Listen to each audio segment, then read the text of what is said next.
Sometimes the most important decisions we make are the ones that scare us most. This is a story about Sarah, a woman who traveled west as a mail-order bride in the summer of 1883, expecting little and hoping for less. What she found was a house that frightened away every woman before her, a place of shadows and silence deep in a Montana canyon. But Sarah saw something others missed.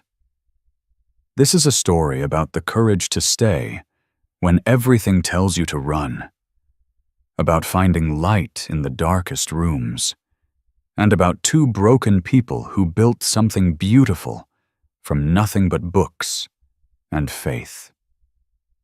It's a reminder that sometimes the things that look most frightening hold the greatest treasures. If only we're brave enough to look closer. The wagon jolted over another rut, and Sarah's carpetbag slid across the bench. She caught it, held it in her lap like a child. The driver hadn't spoken in an hour, not since they'd turned off the main trail into this canyon that seemed to swallow the sky whole. Walls of rock rose on both sides now, striped red and gray in the failing light. Pine trees clung to impossible angles. The creek below sounded angry, though she couldn't see it through the brush. Much further. Her voice came out smaller than she meant. The driver spat over the side. Round the next bend. Sarah smoothed her skirt. Brown serge, dusty from 3 days on the stagecoach. She'd tried to brush it clean this morning at the hotel in the settlement town, but the dust had settled into the weave like it meant to stay. Her hands were shaking. She pressed them flat against the fabric, 3 others before her. The hotel keeper had mentioned it while Sarah signed the register. Casual, like commenting on weather. "You the 4th bride Wyatt sent for." Other 3 didn't stay past sunset. Sarah hadn't asked why. Didn't want to know. But now, climbing into this canyon with shadows pooling between the rocks, she wondered if she should have. She wondered, too, about the arrangement ahead, whether Mr. Freeman would expect a proper ceremony first, or if he was one of those men who thought distance from civilization meant distance from decency. The wagon crested a rise, and the driver pulled the horses to a stop. There. Sarah looked. The house sat in a clearing maybe 200 yards ahead, backed against the canyon wall like something cornered. Single story. Plank construction. Steep pitched roof to shed snow. A stone chimney on the north end. No smoke rising from it despite the evening chill. 2 windows. Dark.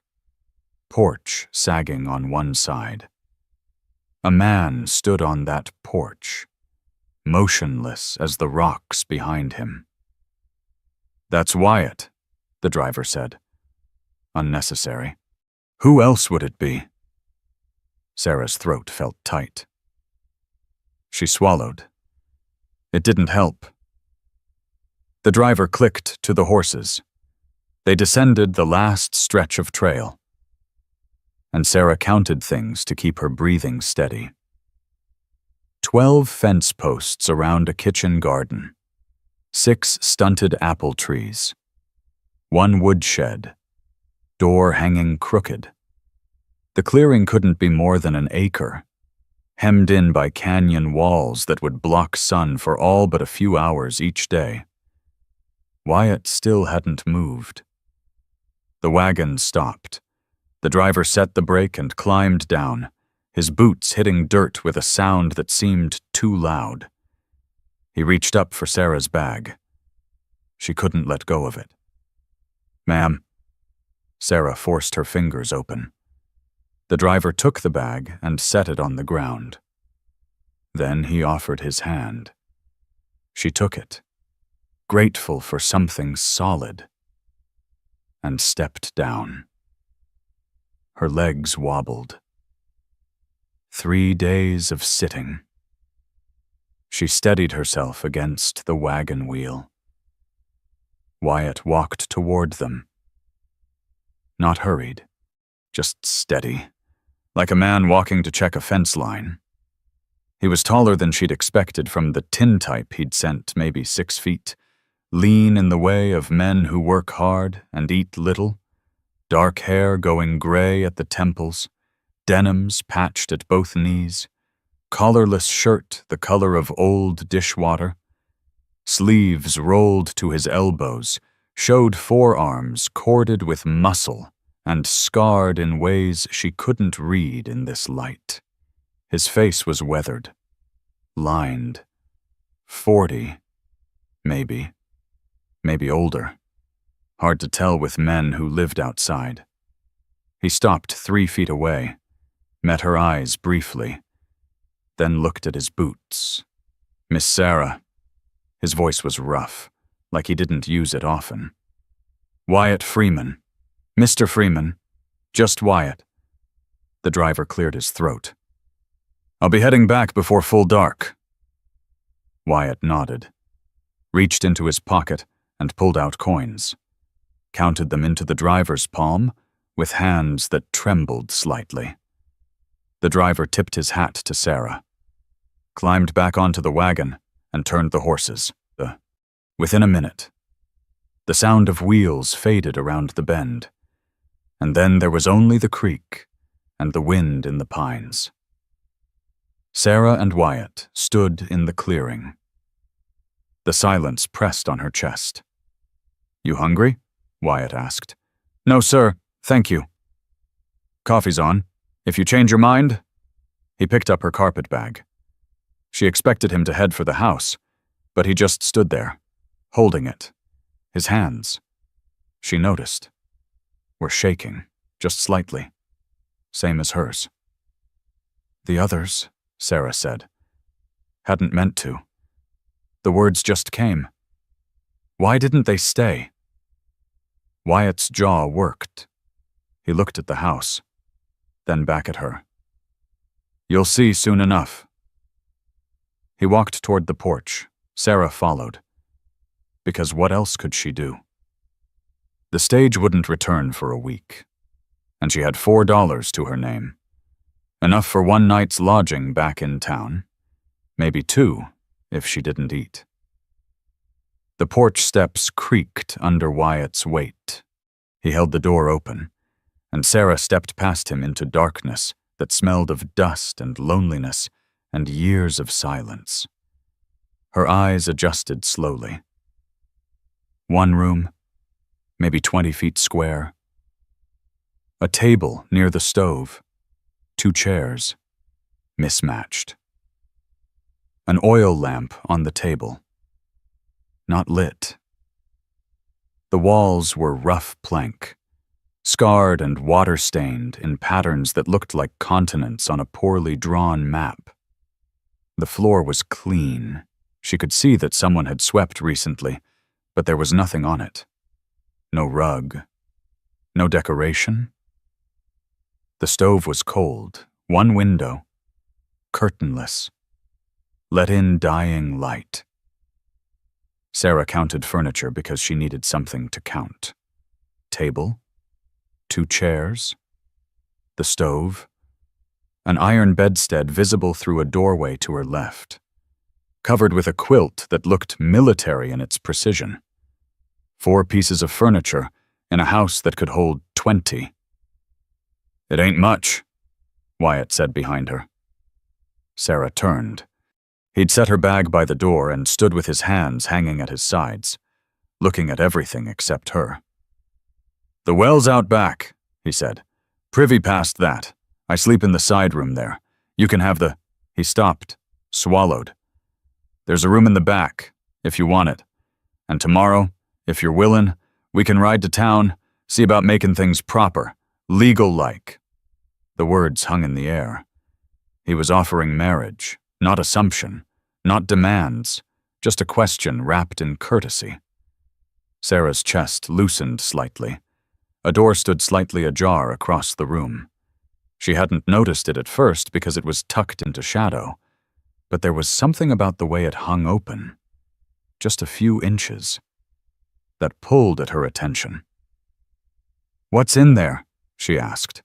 Wyatt followed her gaze. His face changed. Not much, just something around his eyes. "Books," he said. Sarah walked toward the door, couldn't help herself. She pushed it open. The last light of day slanted through a west-facing window, and in that golden light Sarah saw books, hundreds of them, floor to ceiling along 3 walls, stacked on the floor, piled on a desk shoved against the 4th wall, leather-bound volumes with spines cracked from use, cloth-covered books faded to colors she couldn't name. Some were water-stained, some had pages coming loose, but they were organized, she could see that immediately, not by size or color, but by some logic known only to the man standing silent behind her. Sarah stepped into the room. Dust motes spun in the sunlight. She reached out and touched the nearest spine. The leather was cool and cracked under her fingertips. "McGuffey's Reader," she whispered. Next to it, Shakespeare. A complete works. The spine read, next to that, Elements of Geometry. She turned slowly, taking it in. Agricultural journals bound in twine. Latin grammar books. A Webster's dictionary so thick it could stop a bullet. Volumes of Wordsworth and Milton and Dickens, medical texts, law books, histories. Why? The word came out before she could stop it. Wyatt stood in the doorway. The setting sun caught his face from the side, and she saw something there she hadn't seen before. Not shame, not pride. Hope, maybe, or the memory of it. "Waitin', I suppose," he said. Sarah's hand was still on the dictionary. She opened it. A pressed wildflower columbine. Purple blue fell from between the pages and drifted to the floor. She picked it up, held it in her palm. Behind her, Wyatt's breathing was the only sound. Sarah looked at the books, at the careful way they were shelved, at the dust that said no one had touched them in weeks, maybe months, at the wildflower pressed between words someone had thought worth saving. She thought about the empty rooms in this house, about the 3 women who'd fled before sunset, about the $4 in her pocket, and the stage that wouldn't return for a week. She thought about a man who lived alone in a canyon with nothing but books for company, a man who'd offered marriage before anything else, a man who'd been waiting. "I'll take that coffee now," she said. Wyatt didn't move for a long moment. Then he nodded once, sharp, and left the doorway. Sarah stood in the room of books as darkness gathered outside. She put the wildflower back in the dictionary, exactly where it had been, and closed the cover gently. Through the open door, she could hear Wyatt working at the stove, the scrape of a match, the smell of sulfur, and then kerosene as he lit the lamp. Light spilled across the floor toward her, pushing back the shadows inch by inch. "Where are you reading this story from tonight? There's something special about sharing these old tales across distances. Reminds me of how stories used to travel by word of mouth across the frontier. Drop a comment and let us know." Sarah woke to the smell of coffee. She lay still, staring at ceiling boards she couldn't see in the dark. Her back ached from the narrow cot. The quilt over her smelled of cedar and camphor. Through the thin wall, she heard nothing. No breathing, no movement. She sat up. The room was small, 8 feet square. She guessed, bare walls, 1 window, curtainless. The first gray light of dawn showed her the unpacked carpet bag at the foot of the cot, and nothing else. The coffee smell pulled her to her feet. She found her wrapper in the bag and pulled it on over her shift. The floor was cold against her bare feet. She opened the door as quietly as she could. The main room was empty. The oil lamp had been extinguished. On the stove, a dented coffee pot sat over coals that glowed faint red. A tin cup waited on the table. Through the window, she saw Wyatt in the clearing. He'd set up a chopping block and was splitting firewood with methodical swings. The axe rose, fell. Wood split with a crack that echoed off the canyon walls. He didn't pause between swings, just reached for another piece. Set it. Swung. Sarah poured coffee into the cup. It was strong enough to strip paint. She added nothing. There was nothing to add, and drank it standing at the window. Wyatt's shoulders were broad under his shirt. Each swing showed the play of muscle down his back. Sweat darkened the fabric between his shoulder blades despite the morning chill. She turned away and found herself looking at the door to the book room. It stood open. An invitation. Maybe. Or just carelessness. Sarah crossed the main room and stepped inside. In daylight, the books seemed even more numerous. She ran her fingers along the spines, reading titles in a whisper that sounded too loud in the silence. Paradise Lost. Common Sense. The Odyssey. Her voice cracked on the last word. She cleared her throat. More books. Elements of Rhetoric. First Principles of Natural Philosophy. The Tempest. She pulled that one from the shelf. The binding cracked when she opened it. Someone had underlined passages in pencil. In the margins, notes in a careful hand, Prospero's isolation self-imposed and knowledge as power or prison. The handwriting was educated, precise, the hand of someone who'd spent years holding a pen.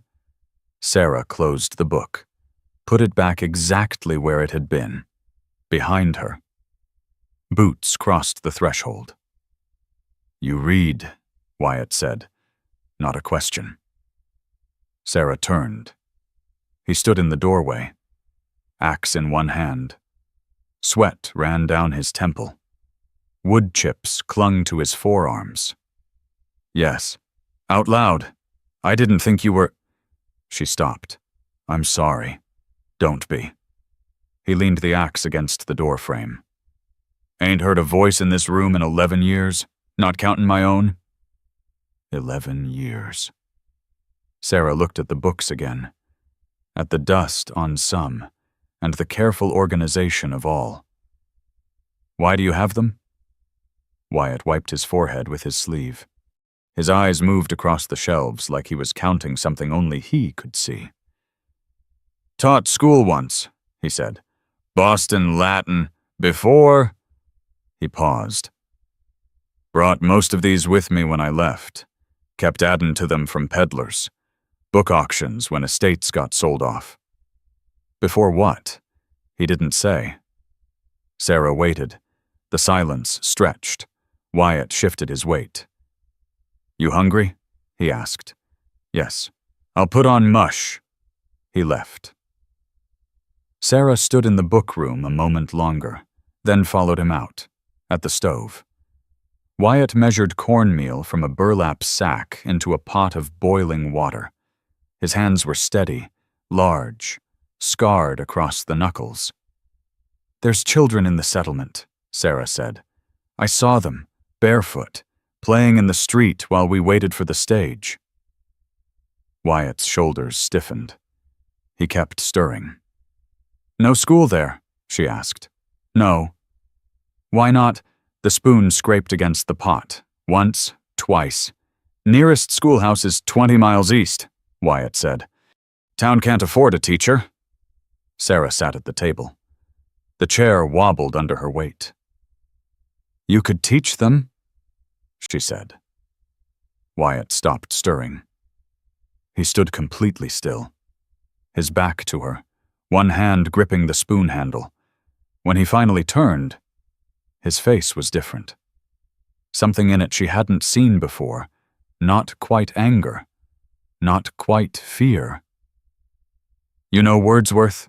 he asked, his voice rough. Sarah blinked at the sudden change. "Some? Recite it." It wasn't a request. Sarah's mouth went dry. The cornmeal mush bubbled on the stove. But Wyatt didn't turn back to it. He just stood there, waiting.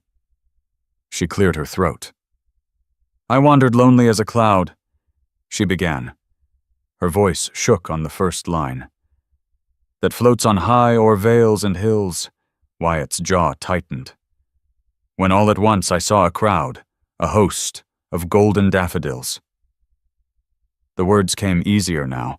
She'd learned this poem at 12, had recited it to her mother while they did washing. Beside the lake, beneath the trees, fluttering and dancing in the breeze, she stopped. The next verse escaped her. "Continuous as the stars that shine," Wyatt said quietly, "and twinkle on the Milky Way." Their voices met in the middle of the stanza. Speaking the same words at the same moment, they stretched in never-ending line along the margin of a bay. The mush hissed. Wyatt grabbed the pot off the heat and set it aside. His hands were shaking again. "If you're stayin'," he said, not looking at her, "we should marry, proper like." Sarah's breath caught. "When, tomorrow, ride to town, Keller can witness." Wyatt gripped the edge of the stove. "For appearance, so folks don't talk. So they'll trust us with their children if—" He stopped. "If what?" He turned, met her eyes. "If we start a school, here, use these rooms, these books." Sarah's chest tightened. She hadn't expected him to say it first. "Yes," she said. "To both?" Wyatt nodded once. Then again, like convincing himself, he ladled mush into 2 bowls and brought them to the table. They ate in silence. The mush was plain, just cornmeal and water and a pinch of salt, but it was hot, and Sarah was hungry. When she finished, she set down her spoon. "Those children in town," she said. "Bring them here. Use these books. Use this house." "I already told you. I can't." "Why not?" Wyatt stared at his bowl, at the spoon resting in the last of the mush. "Had trouble. In Boston. Lost the position." His voice was barely above a whisper. "Came west to forget. But I kept the books, kept adding to them. Every time a peddler came through, every time someone sold off a library." He paused. "Didn't know why. Just kept gathering them." Sarah stood. The chair scraped against the floor. She walked to the bookroom doorway and looked at the volumes organized by invisible logic. "You were waiting," she said. Wyatt didn't answer. "For what?" He came to stand beside her, not close, but near enough that she could hear his breathing. "For someone who'd see it," he said.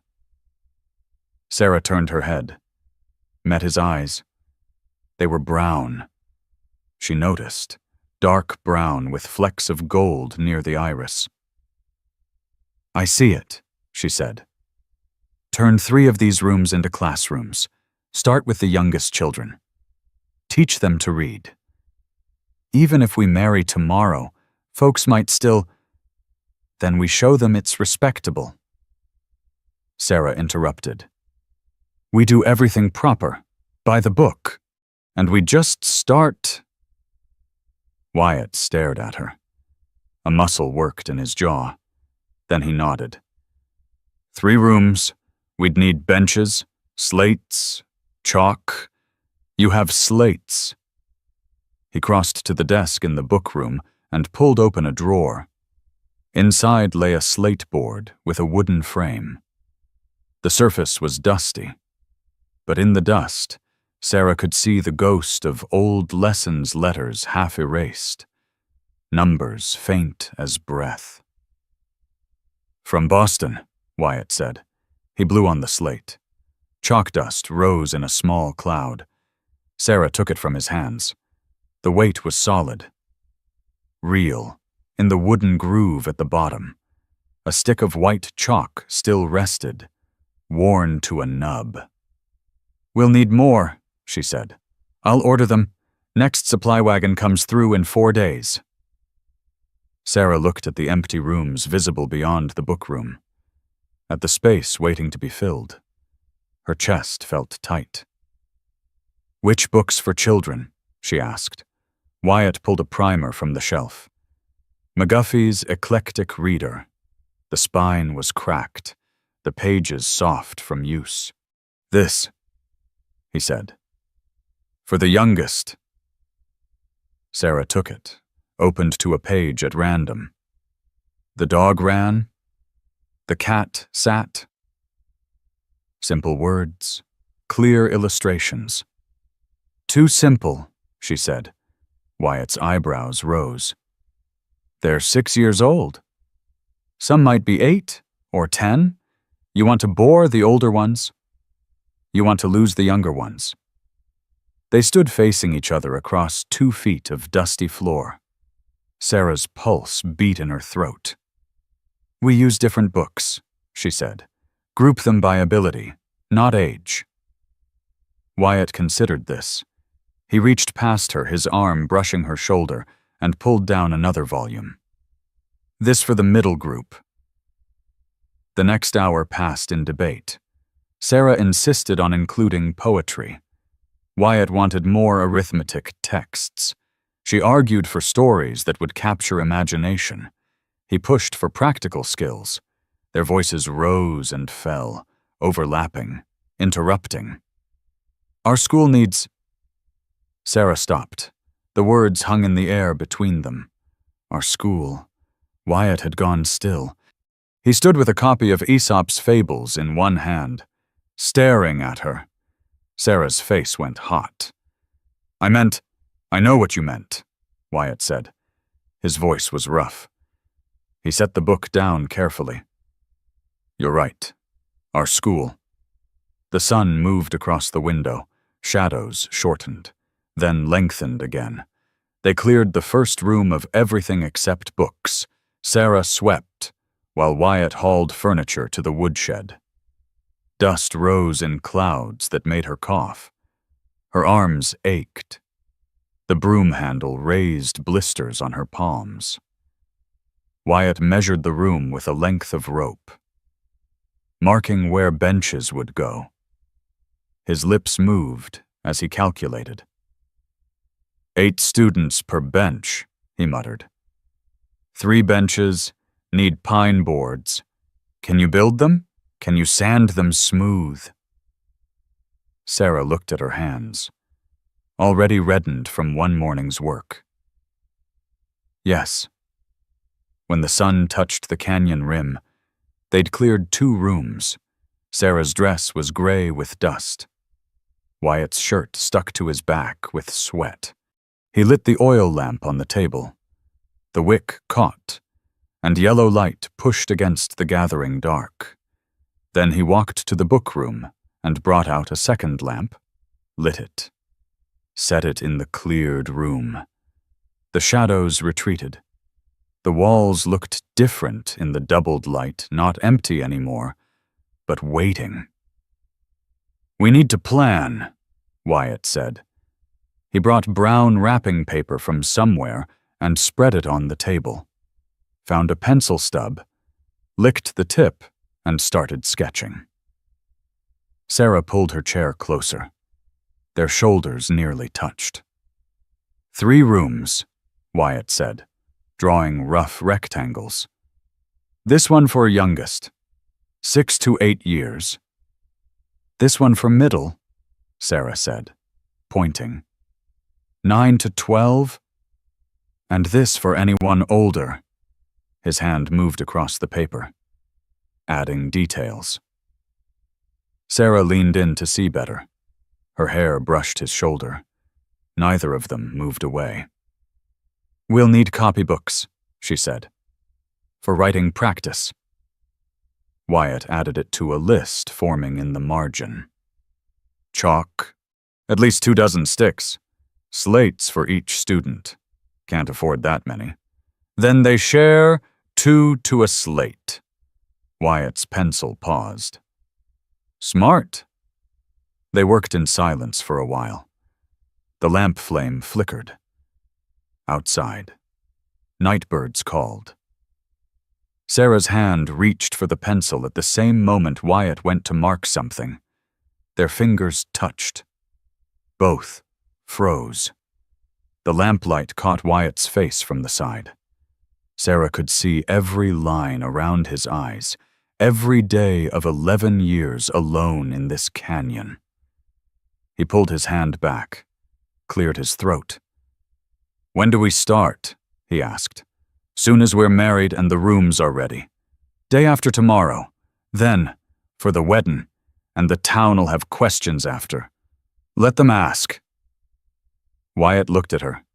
Really looked. Like he was seeing her for the first time. "You ain't like the others?" he said. "No. Why'd you stay?" Sarah thought about the 3 women who'd run, about the empty house and the desperate loneliness that clung to its walls, about books gathered over 11 years by a man who didn't know why. "Because you kept the books," she said simply. Wyatt's throat worked. He opened his mouth, closed it, looked down at the paper between them. On it, in his careful hand, he'd written, "Our school," not "the school," not "a school." Our outside. Something crashed in the underbrush. Heavy. Close. Wyatt's head snapped up. He stood fast enough to knock his chair backward. Through the window. Sarah saw nothing but darkness and the shapes of trees. Then she heard it. Footsteps on the porch. Wyatt crossed to the door in 3 strides. His hand went to the latch. A voice called from outside. "Wyatt Freeman, male, older, unfamiliar." Wyatt opened the door. Lamplight spilled onto the porch, revealing a man in his 60s with a gray beard and a slouch hat.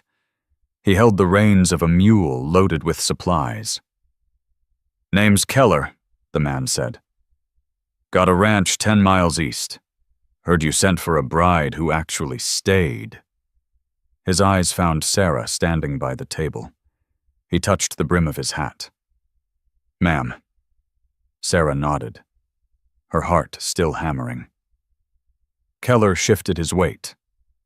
"Also heard talk in town. About you maybe startin' a school." Wyatt's jaw tightened. "Word travels fast. Stage driver's got a mouth." Keller pulled a burlap sack from the mule's pack. "Brought you this. Pine boards, 2 dozen. Figure you'll need 'em for benches." He set the sack on the porch, inside. Sarah could see the pale ends of cut lumber. "Can't pay you," Wyatt said. "Didn't ask you to." Keller mounted his mule. "My grandson's 8. Can't write his own name. You get that school running. I'll send him." He rode into the darkness before Wyatt could respond. Wyatt stood in the doorway, staring at the lumber. Sarah came to stand beside him. "That's a start," she said. He looked at her, nodded once. Together, they carried the boards inside. The next morning, they rode to the settlement in Wyatt's wagon. The road was rutted from spring rains that had dried to stone-hard ridges. Sarah gripped the bench as the wheels jolted over them. Wyatt sat beside her, reins loose in his hands, not speaking. The settlement was 12 buildings clustered where 2 trails crossed. General store, hotel, saloon, livery. The rest were houses with false fronts to make them look bigger than they were. It took 3 hours by wagon down the canyon trail. Sarah's back ached from the jolting by the time they arrived. Wyatt pulled the wagon to a stop in front of the Mercantile. A sign hung crooked above the door, Hutchins Dry Goods and Sundries. Inside, the store smelled of coffee and leather and the metallic tang of new nails. A man behind the counter looked up from a ledger. His eyebrows rose when he saw Sarah. "Well now," he said, "you're still here." "This is Mr. Hutchins," Wyatt said quietly. "Owns the store." Hutchins set down his pencil. "Didn't expect to see you again. Miss, not after—" He stopped, cleared his throat. "What can I do for you folks?" Sarah stepped forward. Her hands were clenched in her skirt. She forced them open. "8 slate boards," she said. "Wooden frames if you have them." Hutchins blinked. 8, 2 dozen sticks of chalk, white. "What are you, copybooks?" Sarah continued. "Palmer method if you stock them. A dozen to start." Hutchins looked from Sarah to Wyatt, who stood near the door with his hat in his hands. Understanding dawned on the storekeeper's face. "You're really doing this fool thing," Hutchins said. Wyatt's shoulders hunched. He stared at the floor. "Yes," Sarah said. Her voice didn't shake. "We are." Hutchins sucked his teeth. He walked to a shelf and started pulling down slate boards, set them on the counter one by one. The wooden frames clacked together. "Chalk's in the back," he muttered. "Copybooks, too." While he gathered the supplies, Sarah examined fabric bolts stacked against the wall. Her fingers found flour-sacking rough weave. Undyed, with Rocky Mountain Mill stamped in blue ink across the fold. "I'll take 6 yards of this, too," she called. "What for?" "Curtains," Hutchins snorted, but measured out the fabric and added it to the pile on the counter. He tallied numbers in his ledger, his pencil scratching. "Comes to $14.60, he said. Wyatt stepped forward. He pulled a small leather pouch from his pocket and counted out coins. Sarah watched his hands shake as he placed each one on the counter. $10, 11, 12. He stopped, looked in the pouch, looked at Sarah. "I got 8 more, he said quietly. "Total." Hutchins drummed his fingers on the counter. Sarah opened her own purse. Inside were the $4 she'd arrived with. Untouched. She added them to Wyatt's pile. "That's 16, she said. "Can we settle the rest next month?" Hutchins studied them both. Wyatt's patched denims. Sarah's plain dress with the hem she'd let down twice already. The desperate hope in their faces. "Fine," he said finally. "But you pay the balance by August, or I take the goods back." "We will," Sarah said. They loaded the supplies into the wagon. Sarah held the slate boards in her lap to keep them from rattling. Wyatt drove them back up the canyon without speaking. His jaw was set, and a muscle jumped in his cheek. At the house, they unloaded everything into the cleared room that would become the first classroom. Sarah stacked the slate boards against the wall, while Wyatt carried the lumber from Keller's donation inside. "I'll start measuring," Wyatt said. He pulled a folding carpenter's square from his back pocket and a pencil from behind his ear. The square was old, but well maintained. The brass fittings polished from use.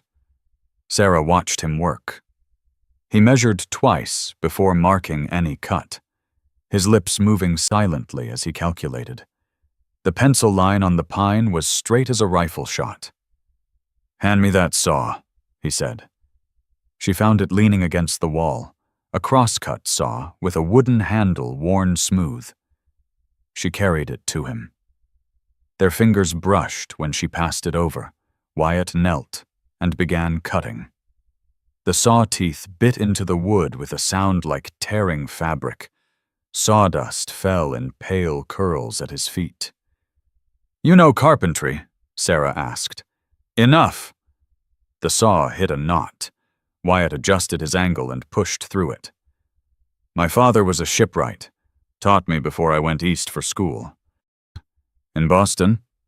Wyatt nodded, not looking up. The board fell free. He measured another, marked it, cut again.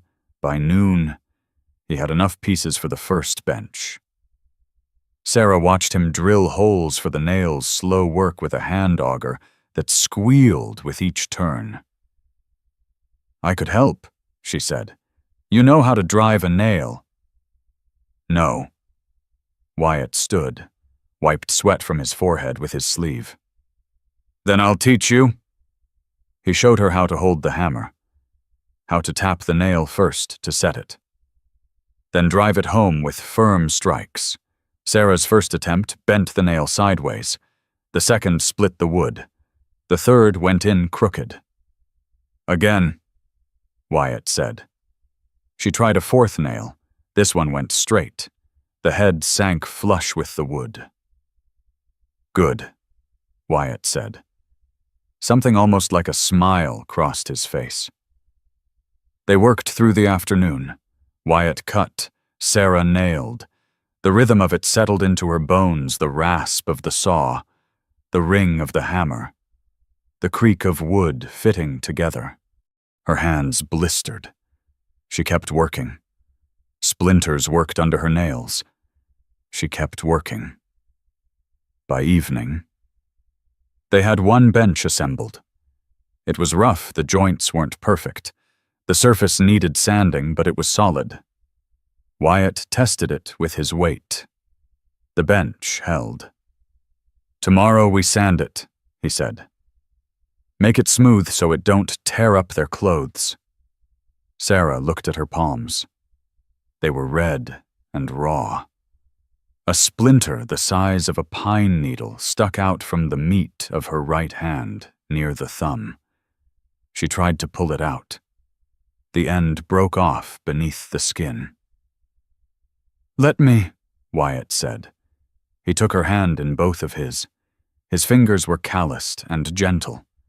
He bent close, examining the splinter. "Hold still," he murmured. He pulled a pocket knife from his denims and opened the smallest blade. Sarah's breath caught. The blade touched her palm. Pressing careful, the splinter came free in one piece. Blood welled up not much, just a few bright drops. Wyatt pulled a handkerchief from his pocket.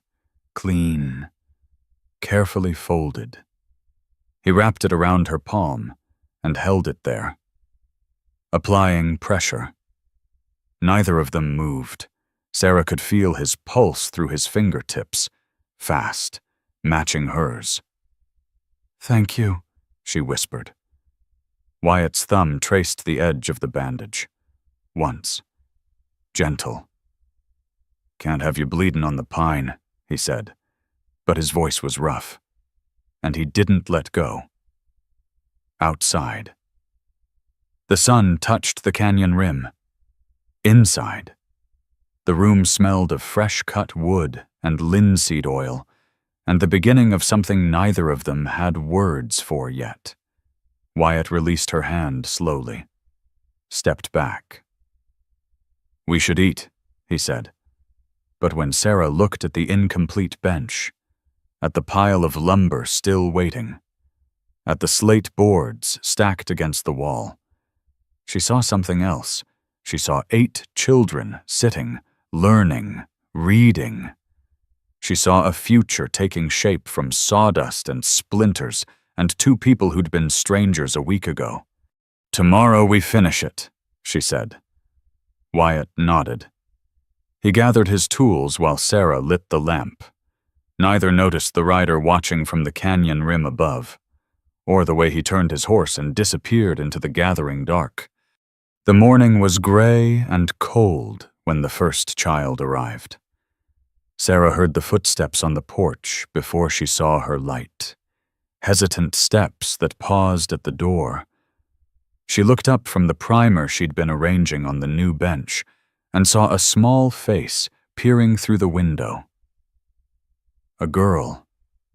6, maybe 7 years old. Blonde hair pulled into braids that had already started to come loose. Bare feet despite the chill. A faded calico dress that hung past her knees. Hand-me-down from someone bigger. Sarah set down the book and went to the door. Her palms were bandaged, stiff from yesterday's work with hammer and nails, but she gripped the latch anyway. The girl stepped back when the door opened. "Good morning," Sarah said. The girl twisted her hands in her skirt. Behind her, a woman stood at the edge of the clearing, thin, worn, with work-reddened hands and exhaustion carved into every line of her face. A washerwoman, Sarah guessed, from the smell of lye soap that clung to both of them. "I'm Mrs. Hoffman," the woman called. Her voice was rough. "This is Emma. Heard you might teach her to read." "We will," Sarah said. She knelt so her eyes were level with Emma's. "Would you like that to learn your letters?" Emma nodded. Didn't speak. "Come in, then." Emma looked back at her mother, who made a small shooing motion. The girl climbed the porch steps slowly, gripping the rail. She stopped in the doorway when she saw Wyatt standing in the back of the room, arranging books on a shelf. Wyatt turned. He saw the child and went completely still. "This is Mr. Freeman," Sarah said gently. "He'll be your teacher, too." She paused. "My husband." They'd married 2 days ago. Quick ceremony at Keller's ranch with Keller and his wife as witnesses. No celebration, just vows and signatures and a ride back to the canyon in silence. Sarah wore a ring, now plain gold, sized too large, that Wyatt had bought from a peddler years ago for reasons he couldn't explain. It slid loose on her finger. Wyatt crossed the room. His boots made no sound on the swept floor. When he reached Emma, he knelt just as Sarah had, bringing himself down to the child's height. "Hello, Emma," he said. His voice was soft. "You scared?" Emma nodded again. "That's all right. Learning new things is scary." Wyatt held out his hand, palm up. "But we'll go slow. I promise." Emma looked at his hand for a long moment. Then she placed her small fingers in his palm. Wyatt's jaw worked. He stood carefully, still holding her hand, and led her to the bench they'd sanded smooth 2 days ago. "This is your seat," he said. "Right here by the window so you can see." Emma sat. Her feet didn't touch the floor. She gripped the edge of the bench with both hands. Mrs. Hoffman lingered in the doorway. "I got to get to work. Can she stay till noon?" "She can stay as long as she needs to," Sarah said. The woman nodded, turned to leave, turned back. "Thank you," she said. The words came out cracked. "Ain't never been able to afford—" She stopped, swallowed. "Thank you." She left before Sarah could respond. Sarah closed the door and turned to find Wyatt already at the chalkboard he'd mounted on the wall. He picked up a piece of white chalk and drew a large letter A. "This is where we start," he said. By mid-morning, 2 more children had arrived. Brothers 8 and 10 years old. Sarah guessed with their father's long jaw and their mother's dark eyes. They carried battered tin lunch pails and wore denims patched at the knees.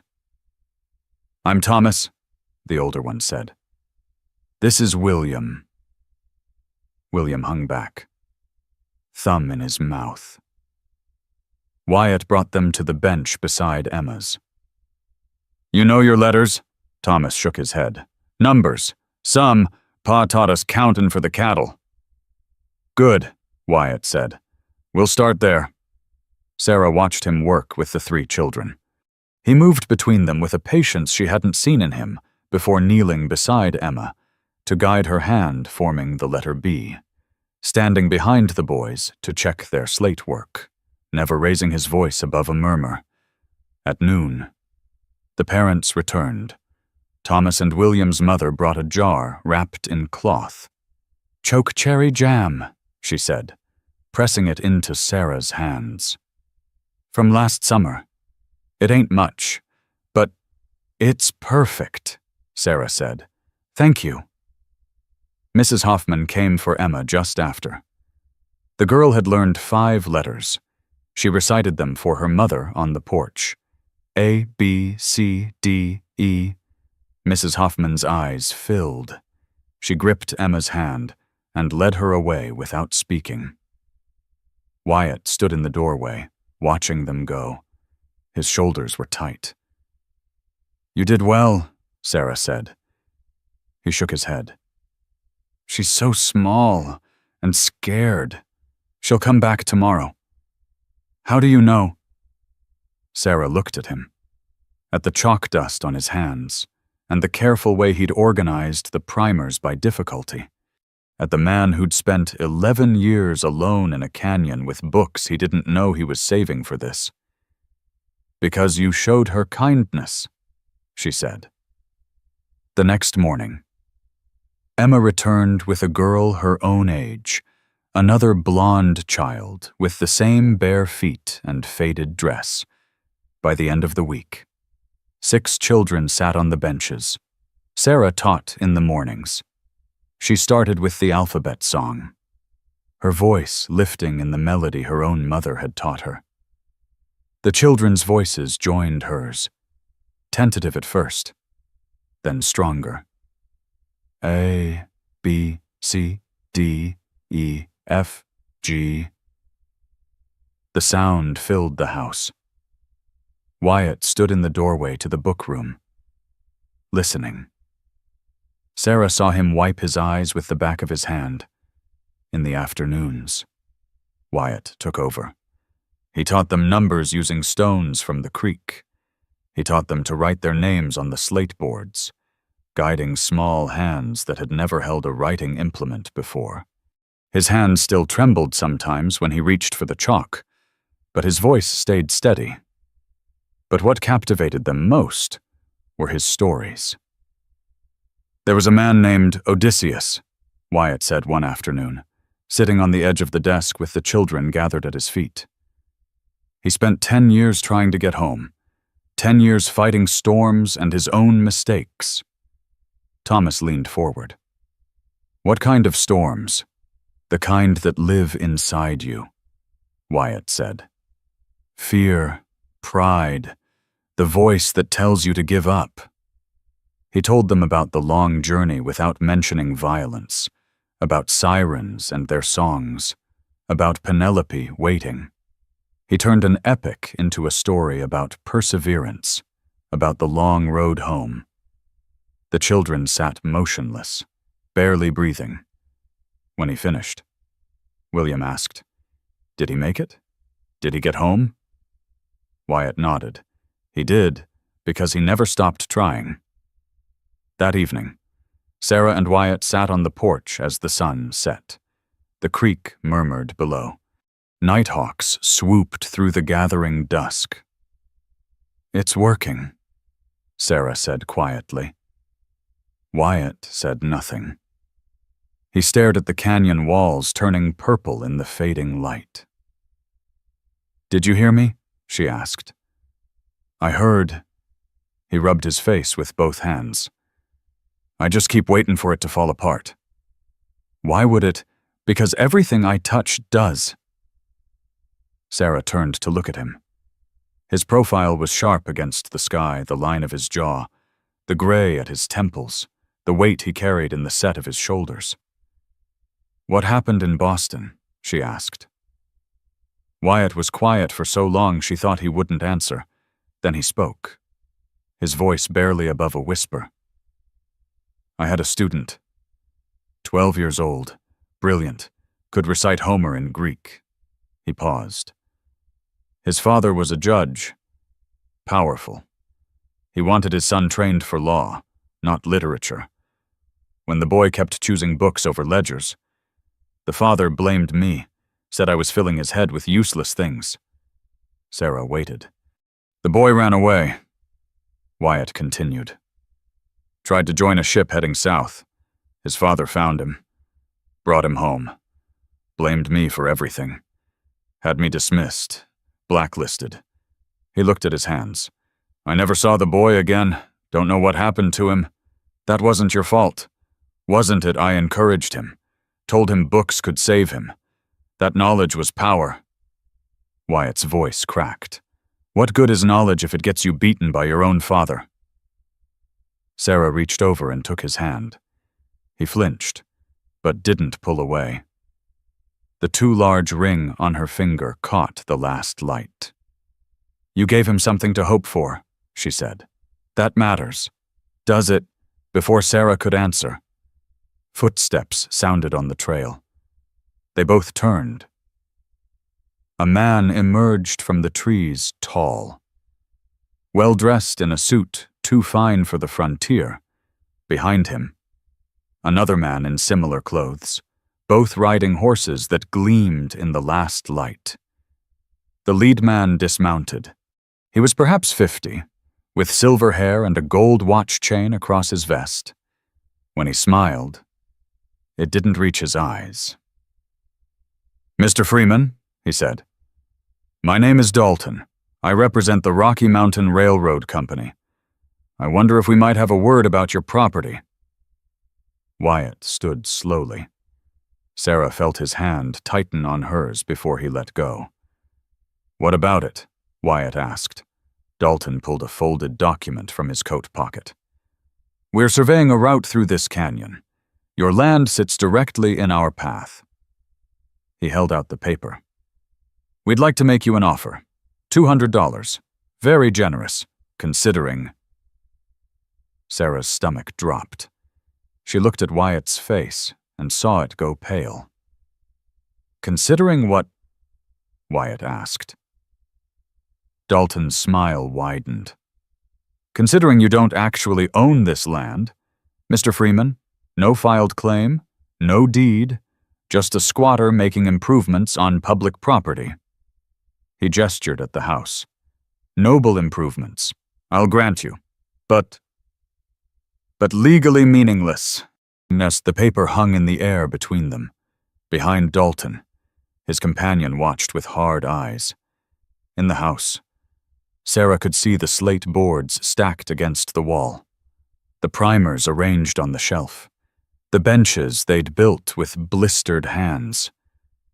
She thought of Emma learning her letters, of Thomas asking about Odysseus, of 6 children who'd finally found a place to learn. Wyatt reached for the paper with shaking hands. Wyatt unfolded the document. The paper crackled in the silence. Sarah moved closer, reading over his shoulder. Legal language filled the page, dense blocks of text about railroad easements and property acquisition and compensation schedules. At the bottom, a red wax seal the size of a silver dollar. Above it, a space for a signature. $200 is more than fair, Dalton said, given the condition of the structures.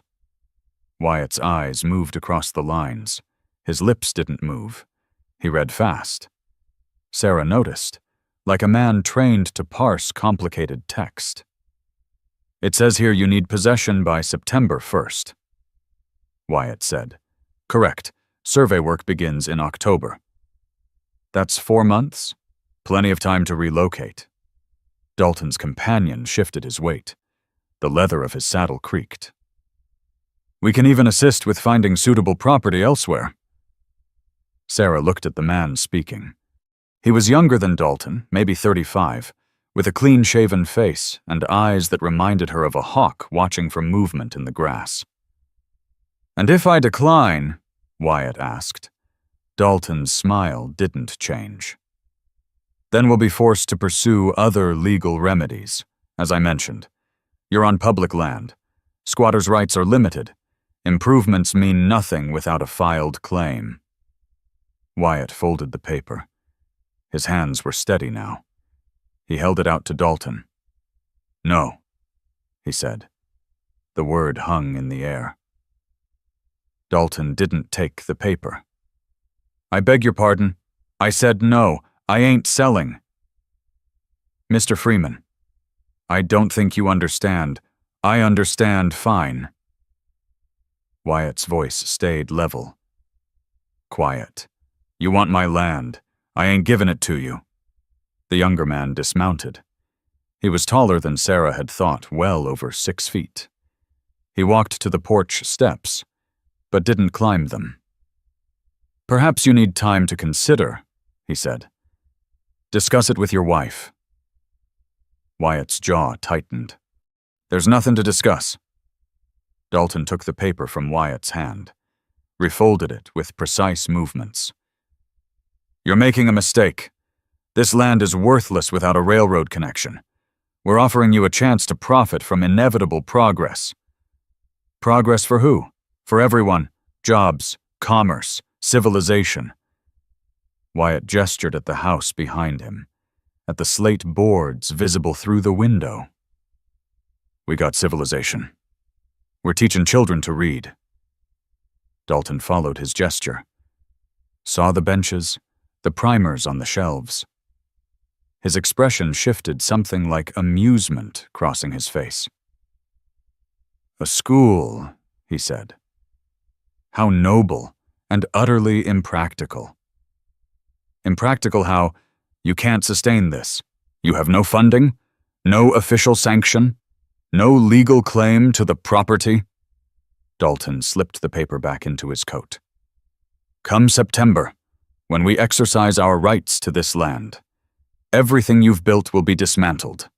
Those children will be back where they started. And you'll have nothing. Sarah's hands clenched in her skirt. She stepped forward, putting herself beside Wyatt. You don't know that, she said. Dalton looked at her for the first time. Really looked. His eyes traveled from her dusty hem to her face, taking in every detail. And you are, he asked, Sarah Freeman. Mrs. Freeman. Dalton's tone suggested he saw more than she'd said. You came here as what a mail-order arrangement heat climbed Sarah's neck. We're married proper, legal. I see. Dalton paused. Well, Mrs. Freeman, you seem like a sensible woman. Surely you understand the futility of fighting economic development. The railroad brings prosperity.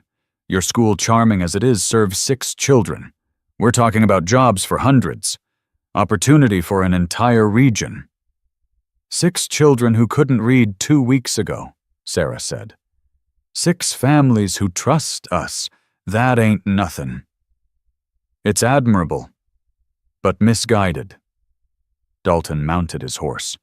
The offer stands until the end of July. After that, we proceed through legal channels. I suggest you reconsider. Wyatt moved, 1 step forward. His shoulder came between Dalton and Sarah. You'll speak respectful, or you'll leave, Wyatt said. His voice was still quiet, but something in it made the younger man's hand move toward his coat. Easy, Dalton said to his companion, then to Wyatt. We meant no disrespect. simply stating facts. You have no claim. We have legal authority to survey this land and acquire it through proper channels. Fighting us will only delay the inevitable and cost you the generous offer we're making now." "Then I guess we'll delay it," Wyatt said. Dalton studied him. The silence stretched. A nighthawk called from somewhere up canyon. "Very well," Dalton said finally. "But understand, difficulties tend to arise for those who resist progress. Property disputes can be complicated, expensive, and public sentiment often favors economic development over individual stubbornness. That a threat, simply an observation." Dalton gathered his reins. "Good evening. Mr. Freeman? Mrs. Freeman? I expect we'll speak again soon." The two men rode down the trail. Sarah and Wyatt stood watching until the sound of hoofbeats faded into the creek noise. Then Wyatt's knees buckled. He sat down hard on the porch steps. His hands were shaking again, worse than before. He gripped his thighs to steady them. Sarah sat beside him, close enough that their shoulders touched. "He's right," Wyatt said. "I got no claim, no deed, nothing legal. Why not? You been here 11 years? 12 come October." Wyatt stared at his hands. "Never filed because I was afraid they'd find me. The school board in Boston, they might have put out inquiries. If I filed a homestead claim, my name goes in public records. Someone might see it, connect it to the scandal. That was 12 years ago. Don't matter. Some things follow you." He looked at the house, at the lamplight glowing through the windows where children had sat learning their letters just hours ago. "And now I got to tell those families we might lose everything by September. We don't know that yet. You heard him? No claim means no rights." Sarah stood, brushed dust from her skirt. "Then we get a claim. File proper. Tomorrow. Sarah, you got 12 years of improvements. That counts for something under homestead law." "How do you know homestead law?" "I read." She held out her hand. "Come on, let's look at them books of yours. The legal ones. There's got to be something in there about squatters' rights and land claims." Wyatt took her hand, let her pull him to his feet. They went inside. The oil lamp still burned on the table. Sarah lit 2 more from the book room, 1 from her bedroom. She set them around the main room until shadows retreated to the corners. Wyatt pulled law books from the shelves. Heavy volumes bound in cracked leather with gold lettering gone dim. He stacked them on the table while Sarah cleared space. They sat across from each other and started reading. The legal language was dense. Sarah's eyes burned after the first hour. Wyatt read faster, his finger tracking lines, occasionally making notes on a scrap of paper. "Here," he said suddenly. He turned a book toward her and pointed to a section. "Homestead Act of 1862. Says you can claim up to 160 acres of public land if you improve it and live on it for 5 years. You've been here 12, but I never filed the initial claim. Don't know if I can file retroactive." He kept reading. His finger stopped on another passage. "Wait. There's a clause about educational improvements. Schools built on public land can be claimed under special provision if they serve the community." Sarah leaned closer. The lamplight caught the words on the page. "Public interest in the advancement of literacy and education shall be considered a valuable improvement equivalent to agricultural development." "That's us," she said. "We're serving the community. 6 children already and more coming." Wyatt's jaw tightened. "But we ain't official. No charter from the territory, no certification, just 2 people teaching in a house." "So we get official?" "How?" Sarah thought. Her mind raced through possibilities. "We go to the land office, file the claim tomorrow, Cite the educational clause, present evidence attendance records, witness statements from the families. We don't have attendance records. Then we start keeping them tonight. Sarah stood, found paper and pencil, started writing names from Mederson. Wyatt watched her write. Even if we file, Dalton's lawyers will fight it. Railroad's got money, power. We got nothing. Sarah set down the pencil. He looked at him across the table. The lamplight threw shadows under his eyes, made him look older than his 39 years. We got 6 children who couldn't read 2 weeks ago, she said.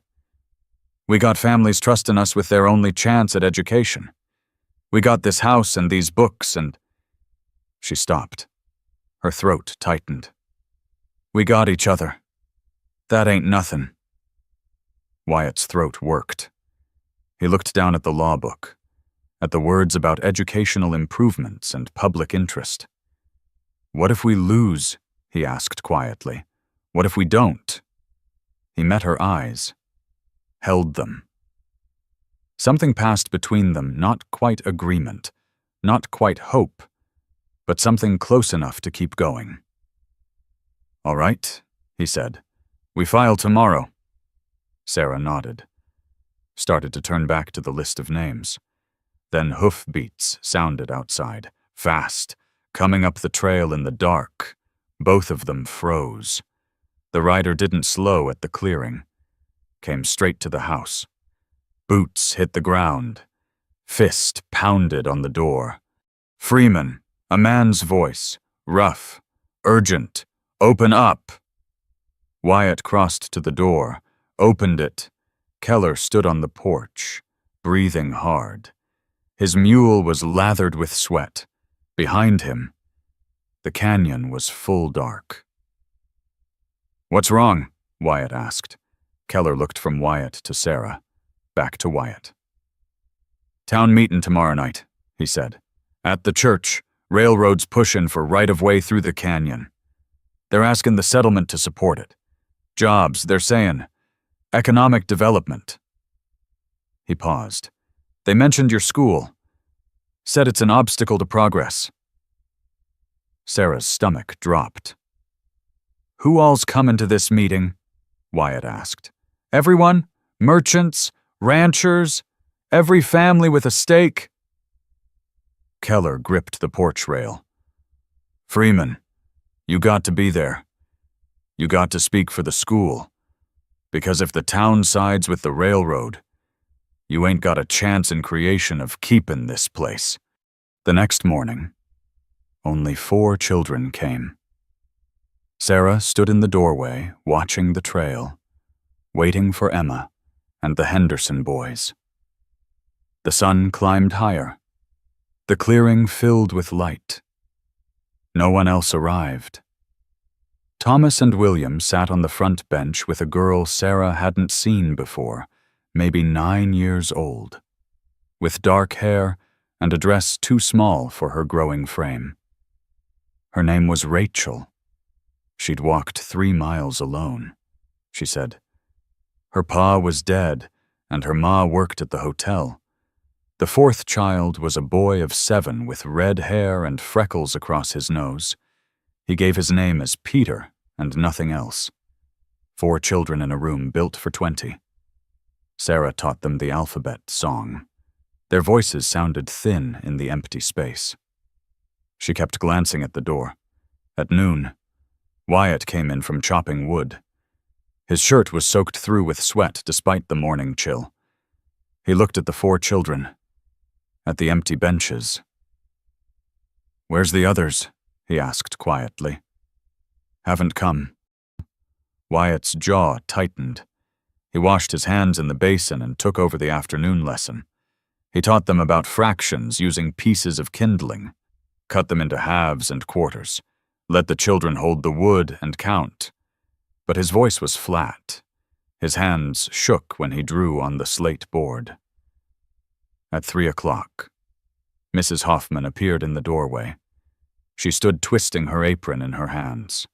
Her eyes were red. Sarah stepped outside. closed the door behind her so the children wouldn't hear. "I can't send Emma no more," Mrs. Hoffman said. The words came out in a rush. "I'm sorry, I wanted to, but I heard talk in town and I—" She stopped, swallowed. "I work at the hotel. Mr. Hutchins owns it. He says if the railroad don't come through, the settlement dies. Says anyone who fights it is fighting jobs and progress. And—" Her voice broke. "I can't lose my position. It's all I got. Emma and me. We'd starve without it." Sarah's throat closed. She nodded because she couldn't speak. "I'm sorry," Mrs. Hoffman said again.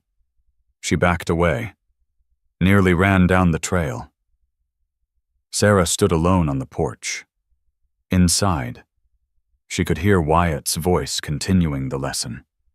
Steady, patient, like nothing had changed. But everything had changed. That evening, 2 more families came. The Hendersons and Peter's mother, a tired woman with flour dust in her hair, who worked at the bakery. They all said the same things. They were sorry. They believed in the school, but they couldn't risk their livelihoods, not when the whole town was talking about the railroad and jobs and the fool squatter in the canyon who thought books mattered more than progress. Wyatt listened to each of them, thanked them for coming, told them he understood. When the last one left, he went to the table and sat down hard.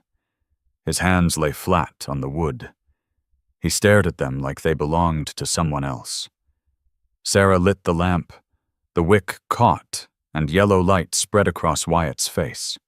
He looked 10 years older than he had that morning. "We still go into the meeting?" she asked. Wyatt didn't answer. "Wyatt, what's the point?" His voice was barely audible. "They already decided. The railroad brings money. We bring nothing. We bring education. To 4 children." He looked up at her. 4, Sarah, out of how many in that settlement, 2030? We ain't saving anyone. We're just— He stopped, shook his head. Sarah's hands clenched. "You giving up? I'm being realistic. You're being—" She caught herself, took a breath. "You ran from Boston when things got hard. You hid in this canyon for 12 years, and now you want to run again." Wyatt stood. The chair scraped backward. "You don't know nothing about what happened in Boston." "Then tell me the whole truth." "I already did. You told me a story, not what really broke you." Sarah moved closer. "What really happened? Why'd you run?" Wyatt's hands were shaking. He gripped the table edge. "The boy didn't just run away. He tried to—" His voice cracked. "Jumped off a bridge into the Charles River in January. Someone pulled him out before he drowned. But—" He stopped, swallowed hard. He never spoke again. Just sits in his father's house, staring at nothing, ruined. And it was my fault because I told him books could save him when all they did was make his cage smaller." The lamp flame flickered. Outside, the creek murmured in the dark. Sarah's voice came out quieter than she meant. "That ain't on you." "Yes, it is." Wyatt's knuckles were white. "I filled his head with ideas he couldn't use, gave him hope that made everything worse, and now I'm doing the same thing to these children, teaching them to read when they'll spend their lives washing clothes and breaking rocks and—" "Stop!" Sarah grabbed his arm, hard enough to hurt. "Don't you dare make them carry your shame." Wyatt flinched like she'd struck him. "We're going to that meeting," Sarah said. Her fingers dug into his sleeve. "And you're going to speak. Or I'll do it myself and tell everyone you're too ashamed to show your face." She let go, walked to the door, grabbed her shawl from the hook. Wyatt followed. They took the wagon in silence. The trail to town was dark. lit only by a sliver of moon. 3 hours down the canyon in the jolting wagon, Sarah sat rigid on the bench. Arms crossed, Wyatt drove with the reins loose in his hands. The settlement appeared around a bend, 12 buildings with lamplight in the windows. Horses and wagons clustered around the church at the center. Voices carried on the night air. Wyatt pulled the wagon to a stop, sat without moving. "I can't," he whispered. Sarah climbed down, walked to his side of the wagon, looked up at him in the darkness. "Yes, you can," she said. "Because 4 children are counting on you. And tomorrow, maybe it'll be 6 again, or 8, but only if you fight for it." She held out her hand. Wyatt stared at it. Then he took it and climbed down. They walked to the church together. The basement was packed, maybe 40 people on wooden benches facing a makeshift platform at the front. Kerosene lamps hung from hooks in the ceiling, throwing shadows that danced on the whitewashed walls. The air was thick with the smell of unwashed bodies and tobacco and nervousness. Every head turned when Sarah and Wyatt entered. Dalton stood on the platform with 3 other men Sarah didn't recognize. All wore city suits. All looked comfortable with being watched. "Ah, Mr. Freeman," Dalton said. "Mrs. Freeman, please join us. This concerns you directly." Sarah felt the weight of 40 pairs of eyes. She followed Wyatt down the center aisle to an empty bench near the back. Her legs felt weak. She sat before they could give out. Hutchins stood at the front, acting as moderator. He banged a gavel on a small table. "Let's get started," he said. "We all know why we're here. Rocky Mountain Railroad wants to run a spur through the canyon. They're offering jobs, regular freight service, connection to the eastern markets." He paused. "But there's complications. Specifically, Mr. Freeman's property sits in the proposed route." Dalton stepped forward. "Gentlemen, ladies, the railroad represents progress. Within 5 years, this settlement could be a proper town, a depot, regular commerce. Your children could have real opportunities instead of scratching in the dirt." Murmurs of agreement rippled through the crowd. "But we can't move forward while squatters block essential routes." Dalton continued. "Mr. Freeman has been offered generous compensation, $200 for canyon land, yet he refuses. Why? Because he's started some kind of school. 4 children. Last count. 4 children standing between this entire community and prosperity." Sarah's hands clenched in her lap. She wanted to stand, wanted to speak, but her voice was trapped in her throat. "Now I ask you," Dalton said, spreading his hands, "is that fair?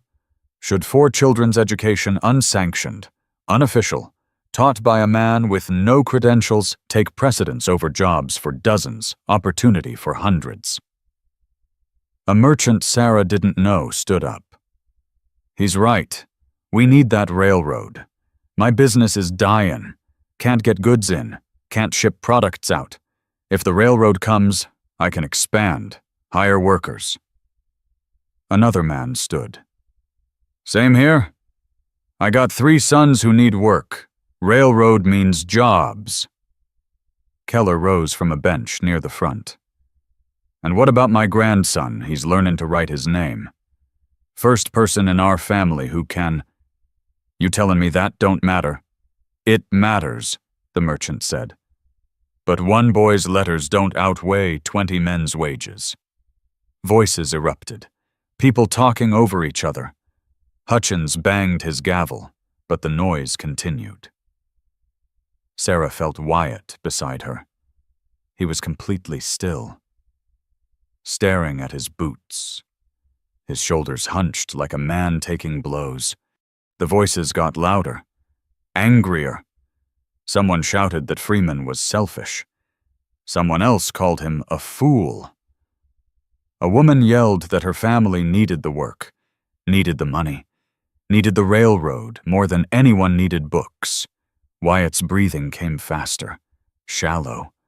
His hands gripped his knees. Sarah looked at his face, saw the shame there. The old wound from Boston splitting open in front of 40 strangers. He was drowning again, right here in this church basement, drowning in voices telling him he was wrong. He was worthless. His books meant nothing. She stood. The voices didn't quiet immediately.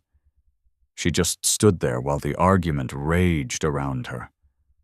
Then Keller saw her. "Let the woman speak," he said, loud enough to cut through the noise. The room fell silent. Dalton smiled. "Mrs. Freeman, you have something to contribute." Sarah turned to face the room. 40 faces stared back, some hostile, some curious, some like Mrs. Hoffman in the third row ashamed. Her hands shook. She clasped them behind her back where no one could see. Hutchins cleared his throat. "Let us pray before we continue." He bowed his head. "Lord, we ask for your wisdom in this matter.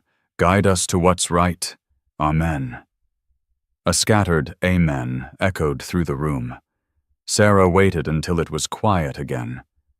Then she spoke. "Railroad brings money for 10 years, she said. Her voice cracked. She cleared her throat. Tried again. "Maybe 20. Then the silver runs out or the route changes or the company finds cheaper options. And you're left with nothing but empty buildings and broken promises." Someone scoffed. Sarah kept going. "But a child who can read, that lasts a lifetime. That child can build something that stays." "Pretty words," the merchant said. "But they don't feed families. Neither does a railroad that pulls out when the profit dies." Sarah shot back. "How many boomtowns you seen go bust? How many places get promised prosperity and end up with dust?" Silence. "Freeman's school ain't perfect," Sarah continued. "It ain't official. But in 2 weeks, 6 children learned their letters. 6 children who had nothing before. And 4 of them are still coming, even after their parents got—" She looked directly at Dalton, told about difficulties for those who resist. Dalton's smile didn't waver. "No one's been threatened, Mrs. Freeman, simply informed of reality." Hutchins banged the gavel. "All right, we'll put it to a vote." "Wait," Dalton interrupted.